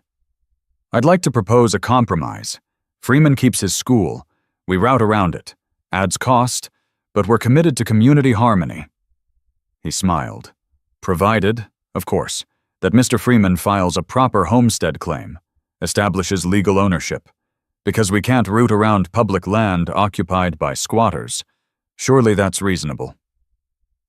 The room murmured agreement. Sarah's stomach sank. Hutchins nodded. "That seems fair. Freeman, you willing to file legal claim?" Wyatt stood slowly. His voice was hoarse. I can try, but I don't know if—" "Then we'll table the vote," Hutchins said. "Give Freeman 2 weeks to get his affairs in order. File the claim. Get proper documentation. Then we reconvene." The gavel banged. The meeting ended. People filed out. Some avoided Wyatt's eyes. Others nodded at Sarah. Mrs. Hoffman stopped, opened her mouth, closed it, and hurried past. When the room emptied, only Sarah and Wyatt remained. And Dalton, waiting by the door with his arms crossed. 2 weeks, Mr. Freeman," he said pleasantly. "Should be plenty of time, assuming, of course, that you can actually file a legal claim. No outstanding issues, no reason the land office might reject you." He tipped his hat. "Good evening." He left. Sarah and Wyatt sat in the empty basement surrounded by the smell of extinguished lamps. "I can't file," Wyatt whispered. "If I go to the land office, if I put my name on official documents, someone might connect me to Boston, to the scandal, to—" He stopped, put his head in his hands. "I brought you into this. I'm sorry." Sarah's throat was tight. She reached for his shoulder. "You didn't bring me," she said. "I came, and I'm still here." They sat in silence. Through the small basement window, Sarah could see stars appearing in the dark sky. "What do we do?" Wyatt asked, before Sarah could answer. Footsteps sounded on the stairs. Both of them looked up. The sheriff appeared a solid man in his 50s with gray in his mustache and a tin star on his vest. Behind him, Dalton's younger companion from before. "Freeman," the sheriff said. His voice was tired. "Got a question for you. Your real name Wyatt Freeman, or is it something else?" Wyatt's face went white. Sarah saw the color drain from his cheeks like water from a broken cup. "It's Freeman," he said. His voice was barely audible. The sheriff descended the stairs. His boots made hollow sounds on the wood. Dalton's companion followed, staying near the door. "That your birth name?" the sheriff asked. Wyatt's hands gripped the bench. "No. What was it before?" The silence stretched. Sarah's heart hammered against her ribs. "Whitman," Wyatt said finally. "Wyatt Whitman." The sheriff pulled a folded paper from his vest pocket, unfolded it slowly. "Got a telegram from Boston? Inquiry about a Wyatt Whitman, former teacher, left the city under suspicious circumstances 12 years back." He looked at Wyatt. "That you—" Wyatt nodded. "They want to know your whereabouts." "Who's they?" "School board. Says here there's questions about your conduct with students. Says you left before an investigation could conclude." The sheriff's face was unreadable. "Says there might be charges." Sarah stood. "That's a lie." The sheriff looked at her. "You know this how—" "He told me what happened. A student tried to—" She stopped, looked at Wyatt. His jaw was clenched so tight she could see the muscles jumping. "He didn't do nothing wrong. The boy's father was the one who— I don't need the story from you. Miss." The sheriff turned back to Wyatt. "This true you run from an investigation?" Wyatt's throat worked. He nodded again. "Then I got to ask you to come with me. Hold you till we get clarification from Boston." "No," Sarah said. The sheriff's hand moved to the pistol on his hip. Not drawing, just resting there. "This ain't a request, ma'am." "You got a warrant?" Sarah asked. "Don't need one for questioning." "Actually, you do." The voice came from the stairs. Everyone turned. Keller stood there with a leather-bound book in his hands. Behind him, 3 more men Sarah recognized from the meeting ranchers. By their clothes— "What are you doing here?" "Keller?" the sheriff asked. Keller descended the stairs and set the book on the bench. "Heard the question you asked Freeman. Figured I'd come see if you was doing this legal or just bending to railroad pressure." He opened the book. "This here's territorial law. Says you need a warrant to detain someone.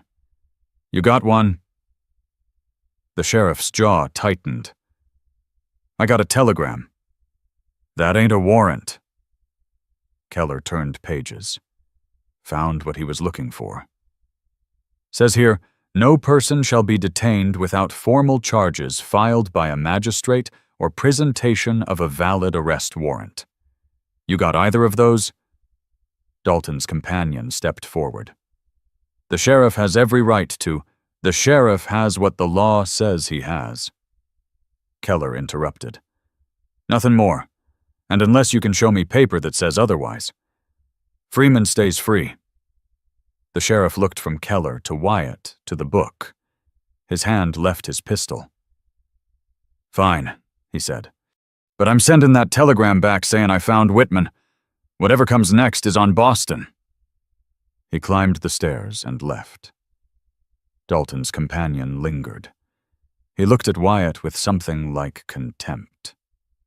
2 weeks, he said. Then we'll see if your friends can save you from both the railroad and your past. He followed the sheriff out. Sarah's legs gave way. She sat hard on the bench. Her hands were shaking. Keller closed the law book. "You all right, Freeman?"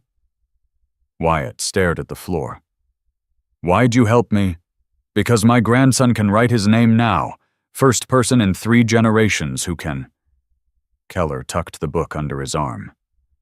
"And because that lawyer Peterson, he came to my ranch yesterday. Said if I supported the school, I might have trouble getting water rights renewed. That ain't how things should work." One of the other ranchers spoke up, a broad man with a sunburned face. "Same here. Got told my freight contracts might not get renewed if I sided against the railroad." He spat. "I don't like being threatened." "None of us do," said a third man. Keller looked at Sarah. "You spoke well tonight. But speaking ain't enough. You need legal standing." He set the law book on the table. "This has the homestead laws. Read it. See if you can make it work." He left with the other men. Their footsteps faded up the stairs. Sarah and Wyatt sat alone in the basement again. "They helped us," Sarah said. "Why?" Wyatt picked up the law book. Opened it. Because Dalton pushed too hard, made it personal instead of business. He found a section marked with a piece of paper. Started reading. Sarah moved closer. Read over his shoulder. The legal language was dense, but there, buried deep, was a clause about educational institutions. Sarah's eyes caught on the words, "Any person who establishes a school serving the general public on unclaimed land may file for title under special provision, provided said school demonstrates regular attendance and community support for a period not less than 30 days. 30 days, Sarah whispered. "We've been teaching for 16. "We need 14 more, Wyatt said. "And we need to prove community support." "How?" Wyatt turned pages, found another section. "Witness statements, signed by community members, attesting to the school's value and regular operation." Sarah looked at him, at the hope starting to show in his face. "The families pulled their children. We only got 4 left. Then we visit every family. Tell them the truth about what we're trying to do. Ask them to sign." Wyatt's hands were steadier now. "Not asking them to send their kids back. Just asking them to witness that the school exists and serves the community." "You think they'll do it?" "I don't know." Wyatt closed the book. "But we gotta try." They rode back to the canyon in the dark. At the house, Sarah lit every lamp they had. Wyatt pulled out paper and started writing. His handwriting was careful, precise, the hand of a trained teacher. "Statement of witness," he wrote at the top. Below, "I hereby attest that Wyatt and Sarah Freeman operate a school in the canyon for the education of children. That said, school has been in regular operation since..." He paused, looked at Sarah. "When did we start?" "June 15th. He wrote the date, continued, "And that my child attended and received instruction in reading, writing, and arithmetic." Sarah read over his shoulder. "That's good. Clear." Wyatt made copies, 6 of them. His hand cramped by the 3rd, but he kept writing. When he finished, it was past midnight. They slept a few hours, At first light, they hitched the wagon. "Where first?" Sarah asked. "Mrs. Hoffman," Wyatt said. "She pulled Emma out, but she cried doing it. That means something." The wagon ride to town took 3 hours. The sun was high when they arrived at Mrs. Hoffman's small house behind the hotel. Wyatt knocked. Footsteps inside. The door opened a crack. Mrs. Hoffman's face appeared. Her eyes widened when she saw them. "Mr. Freeman. Mrs. Freeman." She didn't open the door further. "It's late." "I know," Wyatt said. "I'm sorry, but we need to talk to you about the school." "I already told you. We ain't asking you to send Emma back," Sarah interrupted. "We know you can't. But we need something else." Mrs. Hoffman's grip on the door loosened slightly. "What?" Wyatt pulled out the statement. "We're filing a homestead claim, using the school as our improvement. But we need witnesses. People who can say the school exists, and Emma attended." "Just your signature," Sarah added. "That's all. Won't cost you nothing, and won't put your job at risk." Mrs. Hoffman looked at the paper. At Wyatt and Sarah standing on her doorstep in the dark. "If I sign, will it help you keep the school open?" she asked. "Might," Wyatt said. "No guarantees. But it's a start." Mrs. Hoffman opened the door wider. "Come in." They sat at her small table while she read the statement Wyatt had written. Her lips moved as she read. When she finished, she looked up. "Emma asks about the school every day, wants to know when she can go back." Her voice cracked.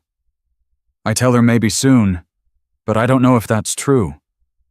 "It could be," Sarah said. "If enough people help us prove the school matters." Mrs. Hoffman found a pencil, signed her name in careful letters at the bottom of the page. "There, it ain't much, but it's everything," Wyatt said. They visited 6 more families that day and into the night. The Henderson brothers' mother signed. Peter's mother signed. Rachel's mother, still in her hotel maid uniform, signed and added a note in shaky handwriting. "This school is good." 2 families refused. But by midnight, they had 8 signatures. The next morning, they visited Keller. He signed without hesitation and called his neighbors. By noon, they had 12. "Enough?" Sarah asked. "Has to be," Wyatt said. They spent the afternoon preparing documents. Sarah copied the attendance records in her best handwriting. Names, dates, lessons taught. Wyatt organized the witness statements. A traveling photographer had taken a tintype of the schoolroom 2 weeks ago, 6 children visible on the benches. Wyatt wrapped it careful in cloth. The next day, they rode to town again. But this time, they weren't alone. At the edge of the settlement, wagons waited. Keller sat on his mule. Behind him, the families who'd signed. Mrs. Hoffman held Emma's hand. The Hendersons stood with their sons, 12 families in their Sunday clothes on a Tuesday morning. "What's this?" Wyatt asked. "Community support." Keller said, "Figure the land office clerk will think twice about refusing a claim when he sees how many folks back it." Sarah's throat tightened. She couldn't speak. They walked together to the land office, a small building with a false front and a hand-painted sign. Wyatt led the way. Sarah walked beside him. Behind them, the families followed in silence. The clerk, a thin man named Peterson with ink-stained fingers and green eye shades, looked up from his desk when the door opened. His eyes widened when he saw the people filing in. "Can I help you?" he asked. Wyatt set the papers on the desk. "Come to file a homestead claim. Canyon property where I've been living 12 years. Filing under the Educational Improvement Clause." Peterson picked up the papers. Started reading. His eyebrows rose. Says here your name is Whitman. But you've been going by Freeman. That's right. Why the change? Wyatt's jaw tightened. Personal reasons. Nothing illegal. Peterson kept reading. He looked at the witness signatures, at the tintype, at the crowd filling his small office. This is irregular, he said. Educational improvement clause is rarely invoked. I'll need to check precedent. He pulled thick books from a shelf and started paging through them. The room was silent, except for the rustle of paper. Minutes passed. The crowd waited. Finally, Peterson looked up. Clause is valid. 30 days of operation with community support. He looked at the dates on the witness statements. You're at 16 days. We'll reach 30, Wyatt said. And if you don't, then you can tear up the claim. Peterson considered this. He looked at the crowd again, at the families with children, at Keller standing solid as stone. All right, he said. I'll file it provisional. You reach 30 days with proof of continued attendance. The claim becomes permanent. He stamped the papers, pressed them into a ledger, heated wax, and pressed the official seal. There, official as of today. Sarah's knees went weak.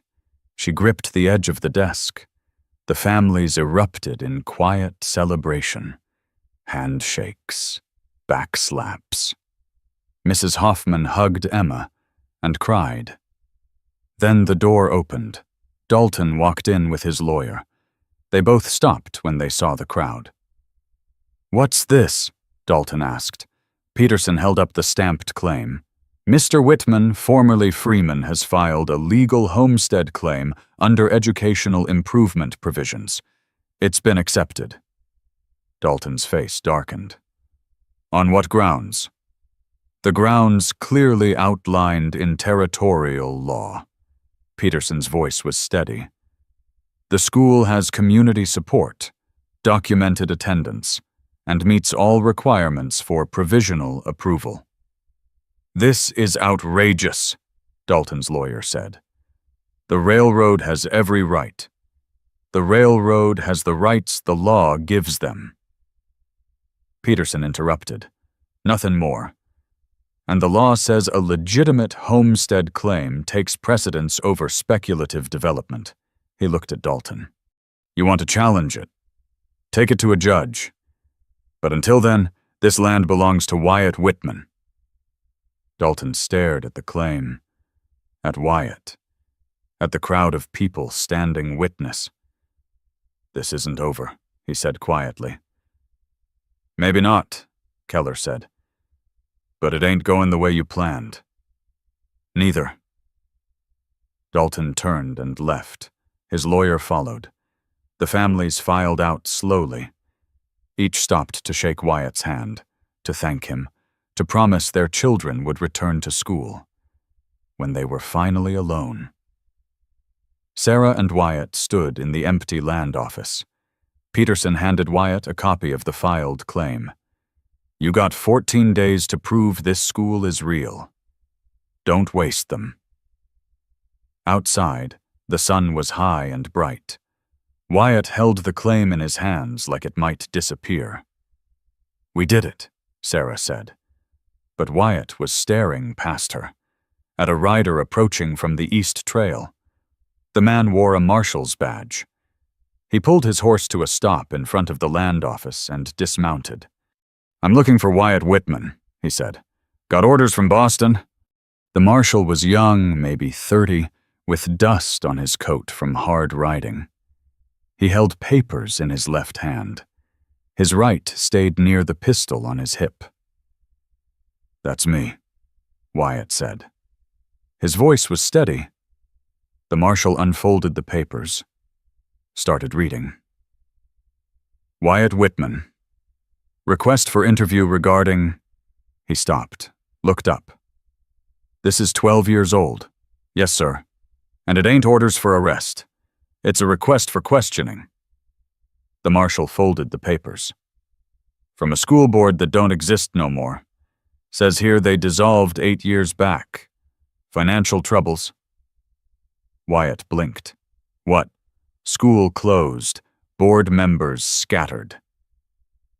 The marshal tucked the papers in his coat. I rode 3 days to deliver dead paperwork. Whole thing should have been cleared up years ago. He mounted his horse.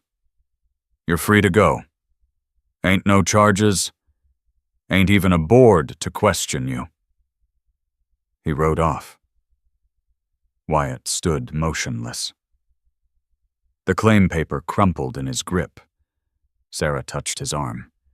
It's over. 12 years, Wyatt whispered. I ran for 12 years from nothing. Not nothing. You kept the books. You kept yourself ready for this, even when you didn't know it was coming. That night, they barely slept. The next morning, children waited on the porch. Sarah counted them twice. 15. Emma stood at the front with a jar of wildflowers columbine and Indian paintbrush in creek water. The Henderson brothers flanked her. Behind them, children Sarah recognized, and some she didn't. Some barefoot, some in clothes too small or too large. All of them waiting. Wyatt opened the door. Come in, he said. They filed inside, filled the benches. Their voices rose in chaos until Wyatt raised his hand. The room quieted. Welcome back, he said. Today we continue where we left off. Letters become words. Words become sentences. By summer's end, you'll read stories on your own. He picked up chalk. But first, the rules. 1, you respect each other. 2, you respect the books. 3, you try your best, even when it's hard. Can you do that? 15 heads nodded. Sarah watched Wyatt draw the letter M on the board. Watched him kneel beside the smallest children to guide their hands. Watched him become the teacher he'd been before Boston broke him. Emma brought her wildflowers to Sarah's desk at noon. Set the tin can down without speaking. Just smiled and returned to her bench. Sarah touched the jar. Simple. Perfect. The days fell into rhythm. Sarah taught morning's alphabet. Simple words, the mechanics of reading. Her bandaged palms grew calloused as she gripped chalk day after day. Wyatt taught afternoon's numbers, stories, the world beyond the canyon. In the evenings, they planned lessons, argued about books, debated grouping methods. Age, Sarah insisted. Ability, Wyatt countered. They compromised. Mixed groups, older students helping younger, the fast readers pulling up the slow. By the end of June, attendance reached 22 children. Parents arrived early to watch through windows, started asking questions. Some wanted to learn too. Can adults come? Mrs. Hoffman asked one evening. Wyatt looked at Sarah. Sarah nodded. Wednesday evenings, Wyatt said, after supper. 8 adults came the first Wednesday, 12 the second. By July, they had more adults than children. Keller's sons built outdoor benches under the cottonwood tree, long benches seating 6. Set them in a semicircle facing the creek. For warm weather, Keller explained. Sarah ran her hand along the smooth wood. Thank you. The first Saturday in August. Wyatt announced a recognition ceremony. 6 children had completed the primer: Emma, Thomas, William, a girl named Grace, 2 others, Samuel and Ruth. They'll show what they learned. Wyatt explained to gathering families. Recite, read passages, display their copybook work. Sarah helped the children prepare. They practiced until words came smooth. Copied their best handwriting into fresh books. Saturday afternoon, 30 people gathered in the clearing. Families spread quilts on grass. Brought food, cornbread and beans and dried apple pie and choke cherry jam. Set it all out on planks laid across sawhorses. Keller bowed his head before they began. Lord, we thank you for this food and these children, for teachers who care, for this place of learning. Amen. The crowd echoed, Amen. The 6 children stood in a line facing everyone. Emma went first. I learned my letters, she said. Her voice was clear now, stronger. A through Z. I can write my name. I can read this. She opened a primer to a marked page. The dog ran fast. The cat sat still. The sun set low. The moon rose high. The crowd clapped. Mrs. Hoffman wiped her eyes. Thomas read next. Then William. Then Grace. Samuel. Ruth. Each one reading. Each one showing copybook pages covered in careful letters. When they finished, Wyatt stood. These children came not knowing how to write their own names. Now they can read. They can figure. They can learn anything they set their minds to. He looked at the families. Thank you for trusting us with them. The crowd was silent. Then Keller stood and started clapping. Others joined. The sound filled the canyon. Families ate together as the sun moved west. Children played tag and marbles and hoops while adults talked. Sarah moved among them, listening. My daughter asks questions now, one mother said. About everything. My son's teaching his little brother, a father added. Didn't ask him to, just started. Sarah found Wyatt sitting alone under the cottonwood, watching children play. She sat beside him. Their shoulders touched. You did this, she said. We did this. The children's laughter carried on the evening air. The cottonwood leaves rustled. The creek murmured its endless song. By 7 o'clock, families started leaving. Gathered children and quilts and empty dishes. Each stopped to thank Wyatt and Sarah. Mrs. Hoffman was last. She held Emma's hand and looked at the house at the lit windows and books visible on shelves inside. I can't never repay you, she said. Don't need to, Wyatt replied. Just keep sending her. I will. Long as you'll teach her. When everyone had gone, Sarah and Wyatt sat on the porch.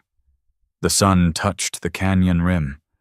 The sky turned from blue to purple to indigo. You think it'll last? Sarah asked. The school, all of it. Wyatt was quiet for a long time. Then he said, I spent 12 years alone, kept these books but didn't know what to do with them, kept waiting but couldn't name what for. He looked at her. The ring on her finger, still too large, still sliding loose, caught the last light. You saw it. The thing I forgot was there. You kept it alive, Sarah said. I just helped it grow. A nighthawk swooped low over the clearing. Inside the house, lamplight glowed steady.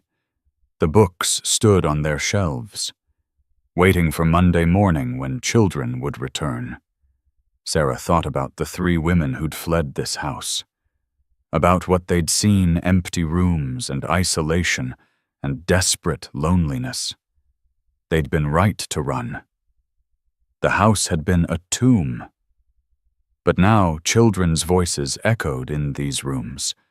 Books moved from shelves to hands to minds. Parents came asking questions. The community gathered here. The house wasn't a tomb anymore. "We should go in," Wyatt said. "Getting cold." But neither moved. They sat watching stars appear one by one in the darkening sky. The creek sound rose as other noises faded. Somewhere up canyon, an owl called. Sarah looked at the man beside her, at his weathered face and calloused hands, and the steadiness that had grown in him over these weeks. He wasn't the broken teacher who'd fled Boston. Wasn't the isolated man who'd hidden in this canyon for 12 years. He was something new. Something built from old pieces made whole. Inside. The lamp flame wavered. Shadows danced across walls that had been empty and scarred. Now they held children's drawings, copybook pages with careful letters, a slate board with tomorrow's lesson already written. The canyon walls rose dark against stars, the same walls that had seemed like a prison when Sarah first arrived. Now they felt protective, a shelter, a place to build something that would last. "Come on," Sarah said finally. She stood and held out her hand. Wyatt took it, let her pull him to his feet. They went inside together. Sarah lit the second lamp while Wyatt banked the stove for morning. The routine of it felt good, solid. Through the window, the clearing lay empty and peaceful. The outdoor benches gleamed pale in starlight. The cottonwood's leaves whispered. Tomorrow, children would return. The week after, more might come. By fall, they'd need another room. By next summer, maybe they'd have enough students to hire a second teacher, but that was tomorrow. Tonight, the house was quiet. The books rested on their shelves, and two people who'd been strangers 10 weeks ago moved around each other with the ease of long practice. Sarah caught Wyatt's eye across the room. He smiled, not the guarded expression she'd first seen, but something open and real. She smiled back. Outside, the stars wheeled in their ancient patterns. The creek sang. The canyon held them safe. And in the house that had once known only silence, lamplight burned steady in multiple windows, now one in the main room, one in the book room, one in the first classroom where tomorrow's primers waited on the bench. The books were visible through the glass. Hundreds of them. No longer gathering dust, but living again in the hands of children who would carry their words into the future. Summer stars emerged one by one in the vast Montana sky. The air smelled of pine and creek water and the faint scent of chalk dust that never quite left the rooms anymore. Sarah stood at the window looking out. Wyatt came to stand beside her. Not touching. Just near.